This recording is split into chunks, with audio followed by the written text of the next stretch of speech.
Bonjour, je suis à Saint-Victor-Lacoste avec la maire Véronique Herbé. Ce village compte 2100 habitants et est au cœur de l'agglomération du Gard rhodanien. Bonjour Madame la maire. Bonjour.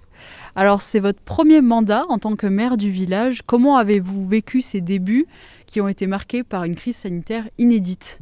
Alors effectivement, c'est mon premier mandat en tant que maire, mais j'étais déjà élue sur les 2 mandats précédents. Et donc c'est avec beaucoup de plaisir que j'ai souhaité m'engager dans ce mandat municipal en tant que maire.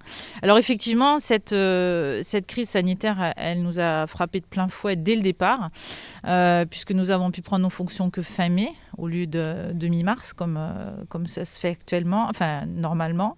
Et on a dû effectivement gérer cette crise sanitaire à bras-le-corps, je vais dire, avec toutes les contraintes que ça nous a occasionnées. Et on l'a fait avec beaucoup de respect des consignes sanitaires, puisqu'il était très très important de pouvoir le faire dans le plus grand respect pour protéger la totalité de la population. Quels sont vos projets pour 2021 ? Il y a notamment l'entrée est du village qui va être refaite. Effectivement, l'entrée est donc est une voie d'accès du village qui n'est pas en bon état aujourd'hui, donc qui nécessite une réfection. Donc elle va se faire, je pense, sur plusieurs tranches. Aujourd'hui, on est en phase d'études, avec un cabinet qui s'occupe de ça, et on souhaiterait refaire la voirie et faire un accès piéton aussi. Alors ou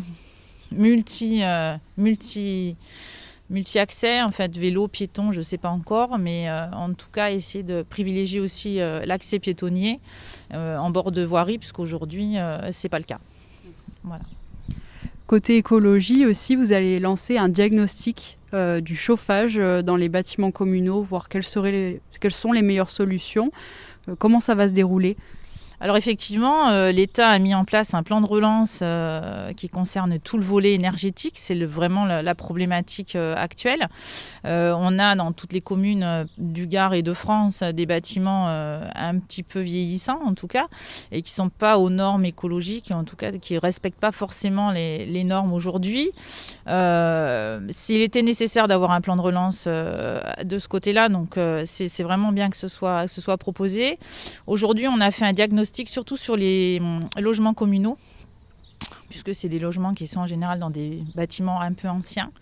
Et donc on va revoir les modes de chauffage, les doubles vitrages et tout ce qui est isolation. Voilà. Après, un deuxième volet sur les gros bâtiments communaux, c'est-à-dire écoles et salles polyvalentes. Et là, il y a vraiment beaucoup de travail, puisqu'on a sur des chaudières qui aujourd'hui doivent disparaître. Donc plusieurs volets sur ce domaine énergétique à venir. Celle qui a vraiment été mise de côté aussi pendant cette année 2020, c'est la culture. Et du coup, pour 2021, vous avez eu une idée de mettre en avant les talents locaux. Alors, comment ça va se dérouler ? Alors, effectivement, on a été très vite confrontés au fait que les marchés donc de Noël et tous les divers marchés qui pouvaient avoir lieu sur le Gard et un petit peu plus largement n'avaient pas pu avoir lieu.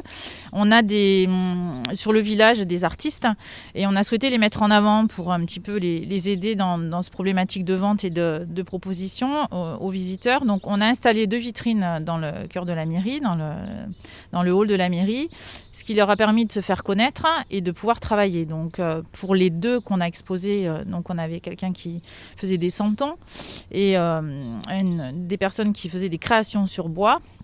Ça leur a vraiment mis le pied à l'étrier. Ça a vraiment été positif pour eux pour cette année difficile, période de fin d'année. Donc on a souhaité continuer le projet. Donc aujourd'hui, on a une autre artiste qui fait de la couture, en fait, tout un tas de choses sur le biais de la couture, donc qui est exposée sur le hall de la mairie. Et on souhaite bien continuer à mettre en avant nos artistes. Merci en tout cas, Véronique Herbé. Merci à vous d'être venue visiter notre beau village et encore merci, c'était un vrai plaisir. Merci.